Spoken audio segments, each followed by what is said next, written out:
Okay, welcome in. This is an original TalesSphere story and it took a turn I did not expect. Let's get into it. My sister said to my 9-year-old, "You will never have a house like us." Then her cousin laughed in her face. "You will clean dirt like your mother." My mom nodded as if it was normal. The next morning, they found out where all their money came from. Wait, what? I knew we were early because the street was already full, not a few cars full like someone had decided a 10-year-old's birthday party should require traffic control. That's my sister Layla. She doesn't host. She performs. If you arrive on time, you're late. If you arrive early, you get to watch her stage the scene before the audience walks in. Willa sat in the back seat, clutching the gift bag like it was fragile. It wasn't expensive. That was the point. Inside was a bracelet she'd made herself, red and gold beads with a tiny lightning bolt charm. Autumn had been obsessed with Harry Potter, that kids' wizard series, for months. Willa had worked on it all week at the kitchen table, tongue pressed to the corner of her mouth, the way she looks when she's concentrating and hoping the world will cooperate. "Do you think she'll like it?" she asked for the third time. "I think it's thoughtful," I said. "And you made it for her, not for the gift table." Willa nodded, but her eyes stayed nervous anyway, like she could already feel the room she hadn't walked into yet. We stepped out of the car. Layla's new house sat at the end of the cul-de-sac like it had been built specifically for showing off. Fresh paint, new wood, that faint chemical smell that says, "Somebody signed paperwork recently." There were balloons. Of course there were. A balloon arch so big it looked like it had its own zip code. My husband Derek walked beside me, quiet, carrying the kind of calm that keeps me from saying the first thing that comes to mind. Willa took one look at the decorations and whispered, "Is this just for Autumn?" "For Autumn," I said. "And for anyone who needs to be reminded what money looks like when it's trying very hard." Derek's hand brushed my back. Not a warning, just a reminder. Willa is watching. We reached the front door and it opened before we knocked. Layla stood there glowing. She was dressed like she was going to a photo shoot, not a kid's party. Her smile was wide enough to be seen from the street. "Paige," she said, loud and bright. "Finally." Finally. We were early. Layla hugged me quickly, then hugged Derek the way you hug a man you respect but don't fully understand. Then she bent down to Willa and smiled like she'd remembered to be kind. "Hi, sweetheart," she said. "Come on in. Autumn's been dying to see everyone." Willa gave her small, polite smile and stepped inside. The house was full. Kids everywhere. Adults everywhere. Noise everywhere. The living room had a gift pile that looked like a small retail display. Bright bags, big boxes, tissue paper with logos peeking out like they were proud of themselves. Autumn stood near the gifts in a new outfit that still looked stiff. Her brother Miles was racing through the hallway with a group of boys. Her sister Amy was spinning in place because someone had complimented her dress and she wanted to keep the compliment alive. Willa walked straight to Autumn. No warm-up, no hovering, just honest. "Happy birthday," Willa said, holding out the bag with both hands. "I made you something." Autumn took it without saying thank you. Not aggressively, just automatically, like thank you was optional. She pulled the card out first, read it quickly, then opened the small box inside. The bracelet sat neatly on the cotton lining. Bright. Careful. Made by a kid who believed effort counted. Autumn lifted it between two fingers. Her face changed. Not dramatically. Just enough. "What is this?" she said. Willa's shoulders tensed. "It's a bracelet. These are colors from Harry Potter. I made it for you." Autumn held it up, turning it like it might be a trick. A girl next to her laughed. A small sharp sound, the kind kids make when they sense permission. "It's homemade," Autumn said, louder now, glancing at the gift pile like she needed backup. Willa nodded. "Yeah, I made it. Autumn's mouth curved into a smile that wasn't kind. This is kind of poor, she said. The word landed. Willa didn't move. She didn't flinch. She didn't argue. She just went still, like her body was trying to decide whether to fight or disappear. Then Miles, who had been circling like a shark with sneakers, chimed in, grinning. My mom says your mom just cleans, he said, as if he was repeating something he'd heard at dinner and liked the sound of. So yeah, that makes sense. Willa blinked once. Slowly. That was when my stomach tightened, because I'd seen that blink before. It was Willa trying to stay in control. Autumn laughed again, louder now, turning slightly so the other kids could hear. Then she leaned forward and said it right to Willa's face, clear as day, proud as anything. You will clean dirt like your mother. Willa's eyes got glossy. Not tears. Not yet. Just that thin shine that shows up when a kid is doing everything in her power not to let the room win. I started moving toward them, but I was 2 steps too late. Layla drifted in, drawn by laughter the way she always is. My mom followed behind her, because my mom never misses a moment where the room is focused on someone else's discomfort. Layla looked down at Willa, smile still on, voice light like she was offering a harmless truth. And she said it exactly like she was doing my child a favor. You will never have a house like us. Willa's face went blank. Not empty, not numb. Blank like a page someone just tore something out of. I waited for my mom to correct it, to laugh awkwardly, to say, that's enough. My mom didn't. She nodded, a slow little nod, as if Layla had just said something sensible about bedtime. Like this was normal. And right then, I understood something that should not have taken me 9 years of motherhood to understand. They weren't teasing. They were teaching. They were teaching my child her place. Willa's mouth opened, then closed. No sound came out. She didn't cry. That would have been easier for them to dismiss. She just stood there, holding her hands together so tightly her knuckles went pale. Derek appeared beside me, silent, his jaw set. I didn't look at him, because if I did, I would lose the thin control I was holding onto for Willa. I crouched down to Willa's level. Hey, I said quietly, so only she could hear. Do you want to go home? Willa nodded immediately. Too fast. Like she'd been waiting for permission to leave since the moment the bracelet came out of the box. I stood up. We're going, I said. Layla's smile faltered for half a second, then snapped back into place. Paige, she said, laughing lightly, like I was being dramatic in front of guests. It was a joke. My mom waved a hand. Don't be so sensitive. It's true. True. Another family word for cruel. Willa slipped her small hand into mine. Derek stepped in close on her other side. We walked out. Behind us, the party noise kept going. Kids shrieking, adults talking. Layla's laugh rising above it all, determined to keep the atmosphere intact. In the car, Willa stared at her lap. After a minute, she whispered, I thought she would like it. I kept my eyes on the road. I know. Willa swallowed hard. Is it bad that it was homemade? No, I said. It's bad that they acted like money decides whether you're worth being kind to. Willa nodded once, small, like she was trying to store that sentence somewhere safe. We drove home in the kind of quiet that isn't peaceful, the kind of quiet where something has shifted and nobody wants to name it too early. When we got inside, Willa went to her room without being asked. Derek followed her to make sure she was okay. I went to the kitchen. I didn't pace. I didn't call anyone. I didn't rehearse an argument I knew my mother would twist.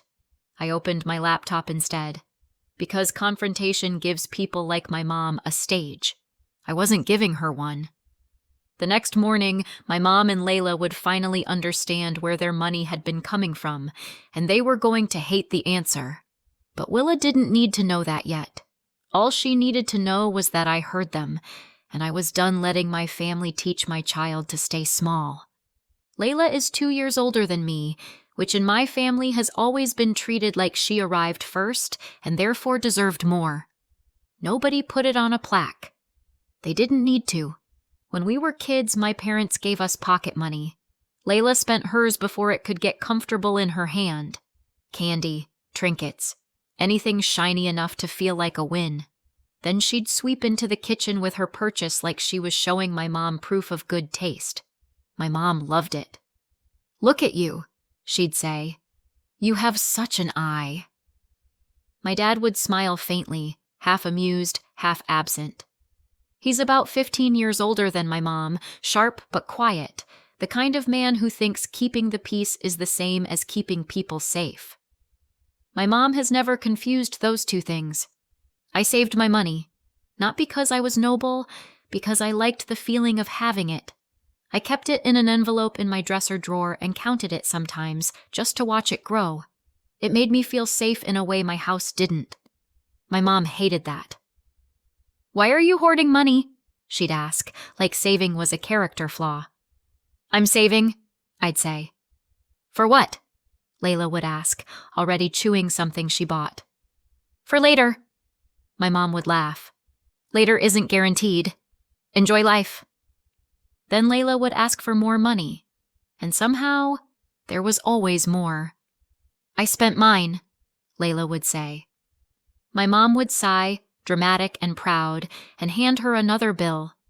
When I asked for more, my mom would stare at me. "You still have money," she'd say. "Yes," I'd say, "because I didn't spend it." "Exactly," she'd say. "So why would you need more?" That was the rule in my house. Spending was rewarded. Saving was treated like stubbornness. Layla grew up like she was always about to be photographed. New outfits, new shoes, always social, always surrounded. I grew up practical, homework, part-time job, quiet hobbies, the kind of life that doesn't photograph well but does pay bills. My family didn't find that charming. "You're so serious," my mom would say. "Lighten up."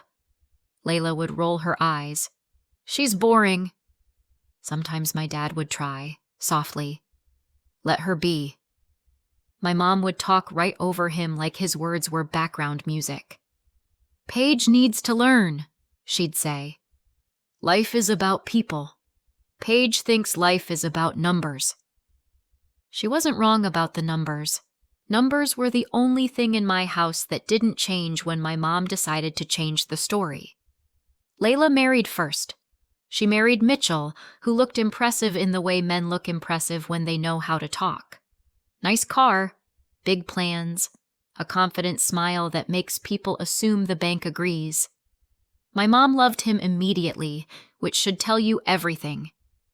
Layla and Mitchell had 3 kids, Miles, Autumn, and Amy. Their life was loud. Their house was always decorated.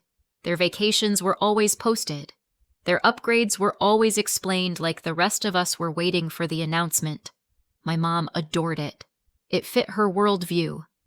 "That's success," she'd say, staring at Layla's photos like they were proof she'd done parenting correctly. Then I married Derek. Derek doesn't come from money. He comes from work. He fixes things before they break. He keeps a flashlight in the car. He checks weather reports before driving.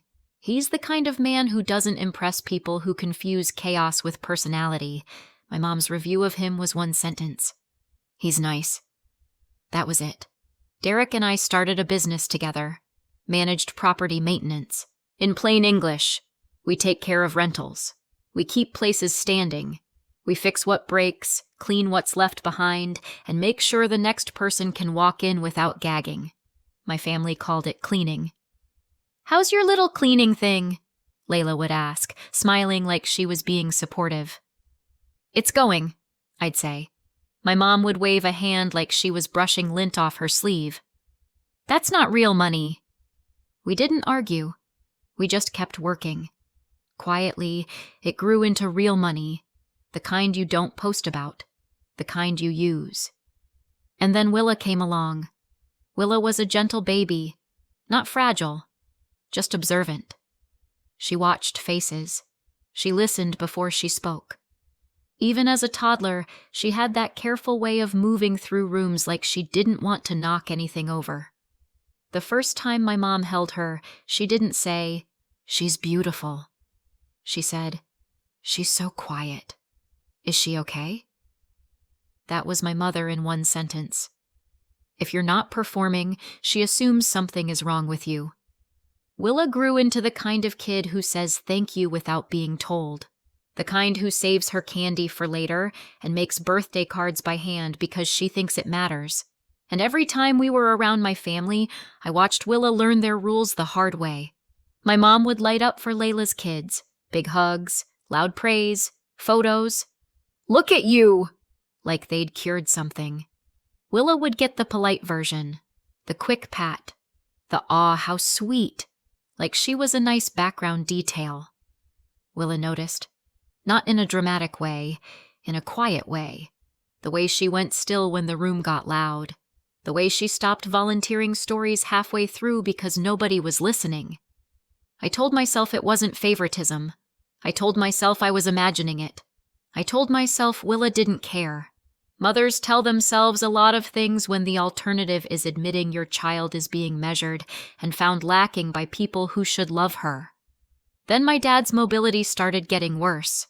Not dramatic, not a crisis, just that slow shift where stairs become negotiations and walking gets cautious. My mom did what she always does when something needs handling. She organized it. She set up a church fund with a hopeful name, Steps and Strength Fund.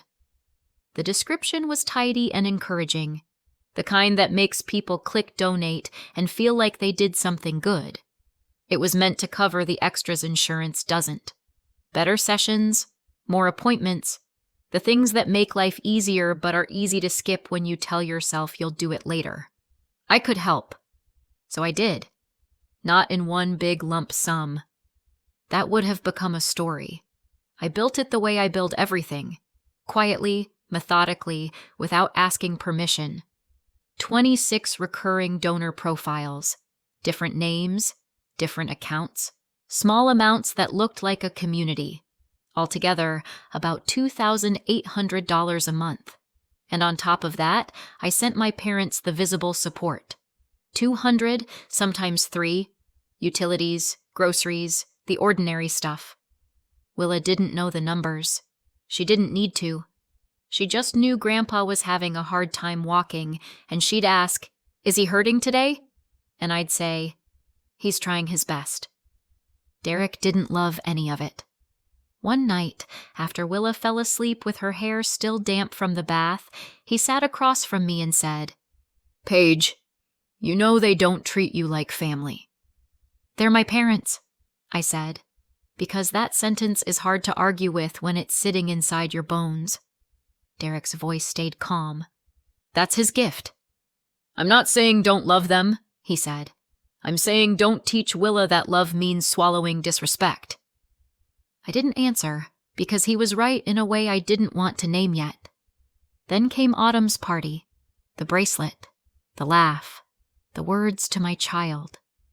And something in me turned, clean and final, like a lock. I could be a daughter later. I had to be Willa's mother first. That night, after Willa went to bed, I sat at my kitchen table and opened my laptop.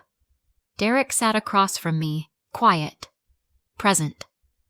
Willa had asked for extra water before bed, not because she was thirsty, because she didn't want the day to end, because sleep means you have to wake up and remember.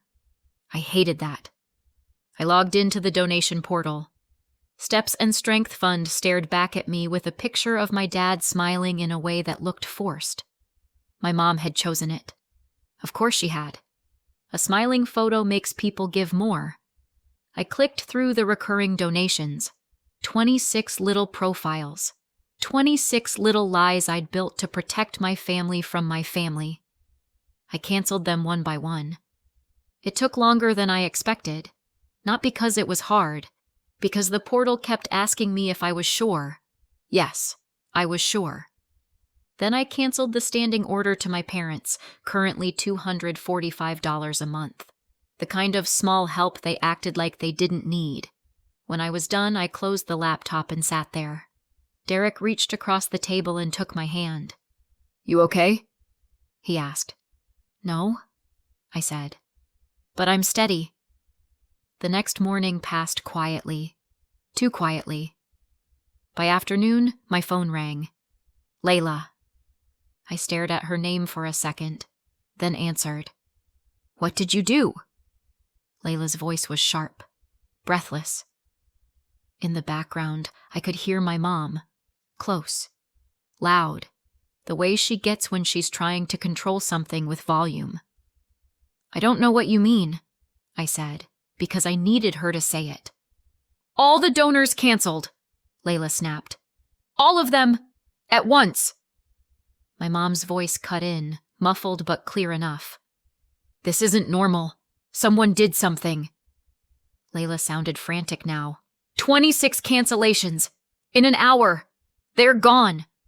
"Paige, did you smear us? What did you do?" I leaned back in my chair. The word smear landed with a familiar taste.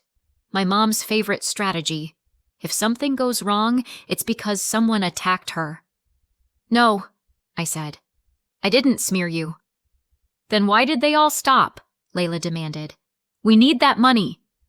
We. Not Dad. Not therapy. Not care. We. My stomach tightened. I kept my voice calm. It wasn't 26 people. There was a pause. A small one. "What?" Layla said. "It was me," I said. "All 26 profiles." Silence. Then Layla laughed once, sharp and disbelieving. "That's not funny." "I'm not joking," I said. "I set them up. I paid every month. I canceled them." My mom's voice came through. Louder now. "Paige, stop lying." "I'm not lying," I said. "I'm done." Layla's tone shifted quickly. "Where would you even get that kind of money?" I almost laughed, because the answer was simple and also the answer they refused to see. "I have a successful business," I said. "I just don't perform it for you." My mom made a noise like she'd bitten into something sour. "This is because of yesterday," Layla said, and now her voice was syrupy. "Paige, it was a joke." My mom chimed in. "You're overreacting. Willa needs thicker skin." I felt something go cold in my chest. I kept my voice even. "You told my child she'll never have a house like you." "It's the truth," my mom snapped. "And when Autumn looked her in the face and said, 'You will clean dirt like your mother,' nobody stopped her," I continued. "You laughed. You nodded. You taught her it was normal." Layla scoffed. "She took it wrong." "She's 9, I said. A pause. Then Layla's voice hardened. "You have to turn it back on." "No," I said. My mom's voice sharpened like a blade. "Do you know what you're doing to your father?" I waited, because that was the moment I needed. "Tell me," I said. "What am I doing?" Layla inhaled hard. "We can't afford this." There it was again. We. I didn't respond. I let the silence stretch. Layla cursed under her breath, then said, "We're coming over." The line went dead. Derek looked up from the counter where he'd been washing dishes. He didn't ask what happened. He could tell. "Are they coming here?" he asked. "Yes," I said. He nodded. "Okay." They arrived within 2 hours. My mom and Layla didn't knock like guests. They knocked like people who expect the door to open because it always has. Willa stayed behind me, close enough that I could feel her breath on my elbow. Derek stood back, quiet, letting me take the lead. I opened the door. My mom didn't even look at my face first. She looked past me into my house like she was checking whether I'd suddenly become someone else overnight. Layla was the one who spoke, voice too bright and too fast. "Okay, we get it," she said. "You have money. Congratulations. Now turn it back on." My mom nodded once, sharp. "This has gone far enough." I didn't move out of the doorway. "No," I said. "You don't get to come here and give orders." Layla's smile twitched. "Paige, don't do this. It's embarrassing." I stared at her. "For who?" My mom's patience snapped. "For your father." She said it like it was the final word. Like if she said Dad, everything became holy and untouchable. I kept my voice low. "Then you won't mind if I call him right now and tell him exactly what I canceled." My mom's eyes widened for a fraction of a second. Layla's head jerked up. "No!" That one word was too quick, too terrified. I paused, not for effect, because my body needed a second to catch up to what I'd just heard. I looked from Layla to my mom. My mom's face tightened. "He doesn't need to be upset." "He doesn't need to know," Layla added, and then tried to fix it mid-sentence.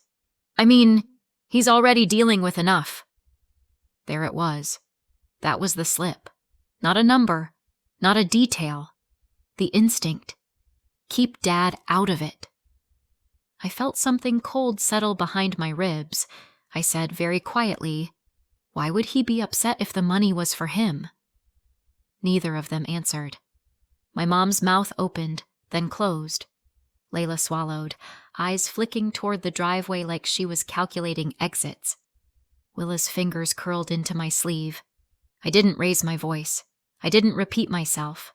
I just stood there and let the silence do what it does when there's nowhere left to hide. My mom finally spoke, clipped and resentful. "You always make everything dramatic." I nodded once. "No, I make it clear." Then I said the sentence that changed the air in my own doorway. "Tell me the truth about where that money was going." My mom stared at the floor. Layla stared at the wall. And in the quiet between us, I got my answer without a single confession. I needed to hear it from the only person who mattered. My dad. I waited 2 days, not because I was hesitating, because I needed a moment to think, to breathe, to plan what to say without turning it into a fight I couldn't take back. My dad went to physiotherapy once a week. He didn't like it. He liked it the way people like vegetables. He knew it was good for him, but he also resented that his body needed it. I showed up at the clinic 15 minutes early. The waiting room smelled like antiseptic and old magazines. A TV played a morning show with the volume too low to be useful. My dad sat in a chair by the wall, hands folded over his cane. He looked smaller than I remembered, not weak, just older. He smiled when he saw me. "Paige," he said, surprised. "What are you doing here?" "I wanted to see you," I said. "Do you have a minute?" He nodded. "Sure." We stepped outside, away from the waiting room. There was a small bench near the entrance. My dad lowered himself onto it carefully, like his knees were negotiating with gravity. I sat beside him. For a moment I didn't speak, because I didn't want to start with accusation. "How's therapy going?" I asked. He shrugged. "It's all right. It's basic. Insurance covers most of it." "Do you do the extra sessions?" I asked. "The ones the fund was for." He blinked. "Extra sessions?" My throat tightened. "The ones that aren't covered," I said, keeping my voice steady. "The better program." He shook his head slowly. "No, too expensive. Your mom said we couldn't justify it." I stared at him. "How much did you think the fund brought in?" I asked gently. He looked uncomfortable. "Oh, not much. A little. Maybe 100, 200 here and there." "And you saw that money?" I asked. He frowned. "Your mom handled it. She said it helped with small things." Small things? I took a breath. Dad, I said, I need you to hear me without interrupting. He nodded, wary now. I've been donating to that fund, I said. Every month. His expression softened. Paige, you didn't have to. I did, I said. But I need you to understand how much. He blinked. How much? I pulled out my phone. My hands were steady, but my stomach wasn't. I set up 26 donor profiles, I said. Different names, different accounts. He stared at me. I did it so no one would know it was me, I continued. Altogether, it was about $2,800 a month. My dad didn't speak. His mouth opened slightly, then closed.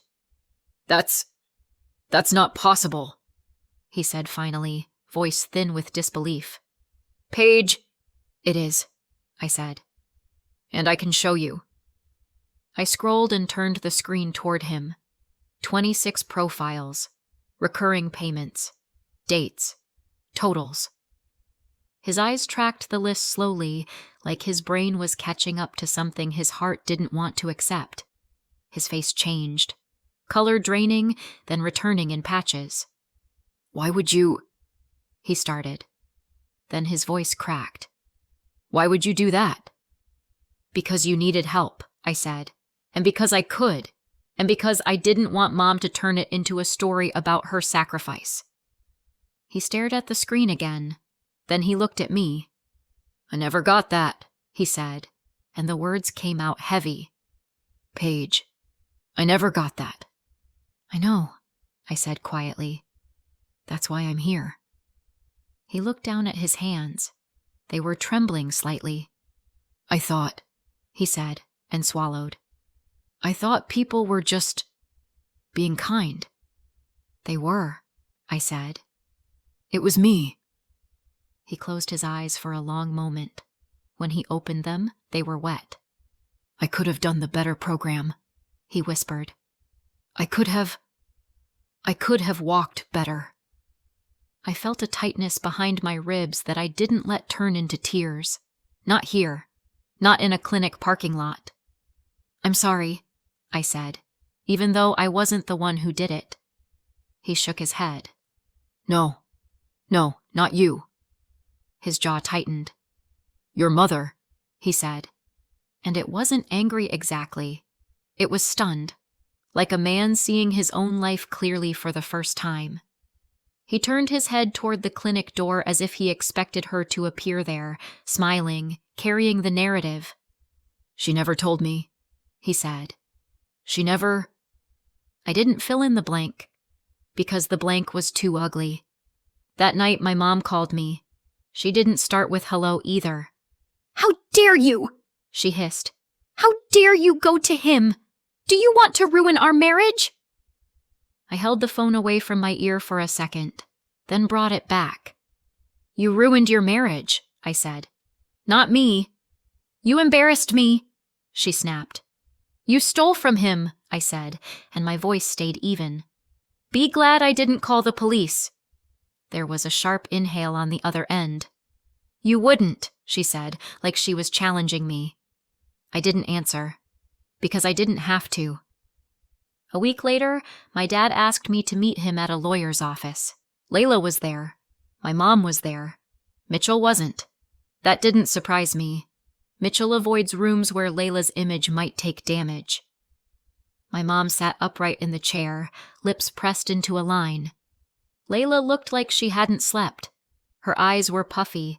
Her hands kept moving, fidgeting with her ring. My dad walked in slowly, cane tapping the floor. He looked tired, but he looked decided. The lawyer explained things in simple language. The house my parents lived in belonged to my dad, inherited from his side of the family. My mom's face shifted. Confusion, then alarm. My dad spoke, voice quiet but firm. Your mother can live there while I'm alive, he said, looking at me briefly, then back at the table. But when I'm gone, it goes to Willa. Layla jerked her head up. What? My mom's face went pale. That's not... My dad lifted a hand. "It is." The lawyer continued. "A trust. Willa as beneficiary. Me as trustee. Clear structure. Clear boundary." My mom stared at my dad like she was seeing him as a stranger. Layla's mouth opened. "Dad, you can't!" "I can," he said. My mom's voice came out tight. "After everything I've done." My dad looked at her, and something in his eyes hardened. Not hatred. Something quieter. Something that says a person has run out of patience. "You handled the money," he said. "And you handled it wrong." My mom's jaw clenched. Layla started crying, suddenly, as if tears were a tool she'd always used and didn't understand why they weren't working now. I sat still. Willa wasn't in that room. Thank goodness. She didn't need to watch adults bargain with consequences. After that meeting, my mom tried to control the story the only way she knows how. She told people I had scared off donors, that I had attacked the family, that I was punishing my father. But this time, the narrative didn't hold. Because my dad, the quiet man who had spent decades staying out of it, did something none of us expected. He spoke. He called relatives. He told them what happened. He didn't dramatize it. He didn't rant. He said it plainly. "My wife diverted money meant for my care," he said, "and my daughter was the one giving it." People went quiet. And then, slowly, they stopped answering my mom's calls the way they used to. The loudest consequence wasn't the trust. It was the silence. A year later, Layla's life looked different. She sold the house. The new one. The one she'd shown off like it was proof of being better than everyone else. The mortgage was too big. The cushion was gone. The math won. She moved into a cheaper rental. I didn't hear it from her. I heard it through the family grapevine, delivered by someone who insisted they weren't gossiping while gossiping with remarkable detail.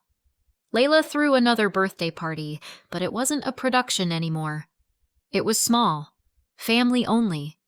Mostly because she couldn't afford more, and partly because once people know you were siphoning money meant for your own father, they get busy on birthday weekends. Her kids struggled. They'd grown up thinking no was a temporary condition. Now it was the permanent weather. My parents stayed together. No dramatic separation. No big exit scene. They'd been married too long for that kind of clean break. They still live in the same home. But the future of that home isn't my mom's anymore. It's in a trust. For Willa. My mom can live there while my dad is alive. That was his choice. He didn't want to blow up his life at his age. But when he's gone, she doesn't inherit the house she's always treated like proof of virtue. My relationship with my mom is close to zero. We speak when we have to. Briefly. Carefully. Like people handling something sharp. My relationship with Layla is even less. Not because I'm dramatic, because I'm done volunteering for pain. My relationship with my dad changed. He started spending money on himself without apologizing. He goes to the good therapy now, the kind he used to call too much. And I pay for it directly. No portals, no middlemen, no cheerful fund names. Just an appointment card, a receipt, and my dad walking a little steadier. He comes over every week, sometimes alone, sometimes with a small bag of fruit he insists is for Willa. He sits at our kitchen table while Willa shows him her newest bracelet, her newest drawing, her newest obsession. He listens like it matters. He's a better grandfather now, and quietly, he's trying to be a better father. Once, as he stood at the door putting on his coat, he said, "I should have spoken up sooner." I didn't respond right away, because that sentence is heavy. Then I said, "I know." And he nodded, eyes wet, and left without making it bigger than it was. Sometimes that's how repair starts. Not with a dramatic apology, with a person showing up. If you were in my position, would you say I went too far or not far enough? Let me know in the comments and subscribe for more.